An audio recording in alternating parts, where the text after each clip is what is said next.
Si la première pensée qui te vient à l'esprit quand je dis « Sola Scriptura est une actrice italienne ou une superstar », alors faut qu'on parle.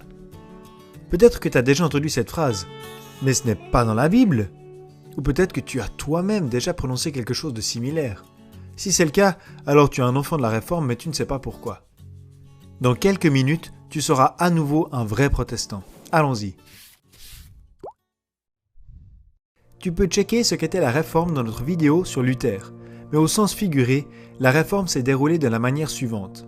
En quête de paix avec Dieu, Luther a trébuché dans l'obscurité des traditions de l'Église. Et juste au moment où il trébuchait à nouveau, il a attrapé une corde. Cette corde, d'un côté, ouvrait une porte vers la liberté, comme la justification par la foi. Mais elle était aussi reliée à une cloche qui sonnait si fort que le monde entier a pu l'entendre. Si la cloche représente l'Évangile, alors Sola Scriptura est la corde qui a tout mis en mouvement.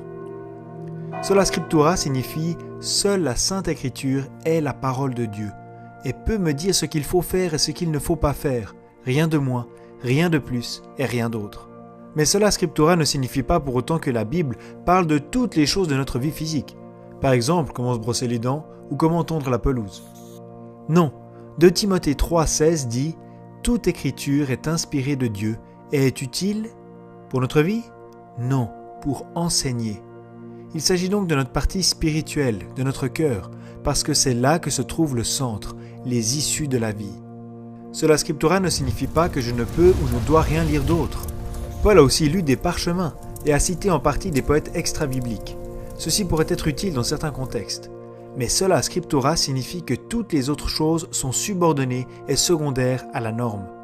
La Sainte Écriture est la seule autorité infaillible pour la vie de foi individuelle et collective, parce qu'elle est le seul élément contenant la révélation inspirée de Dieu pour l'Église. C'est ainsi que la confession de foi de Westminster l'exprime. Tout le conseil de Dieu, c'est-à-dire tout ce qui est nécessaire à la gloire du Seigneur, ainsi qu'au salut, à la foi et à la vie de l'homme, est expressément consigné dans l'Écriture, ou doit en être déduit comme une bonne et nécessaire conséquence. Rien, en aucun temps, ne peut y être ajouté, soit par de nouvelles révélations de l'Esprit, soit par les traditions humaines. Hey, c'est génial que tu suives ces cours. Sola Scriptura est vraiment une base sur laquelle chaque croyant peut s'appuyer.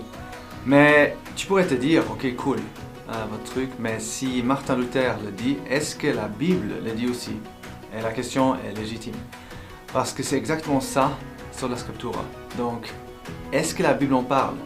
Tu verras dans la prochaine vidéo.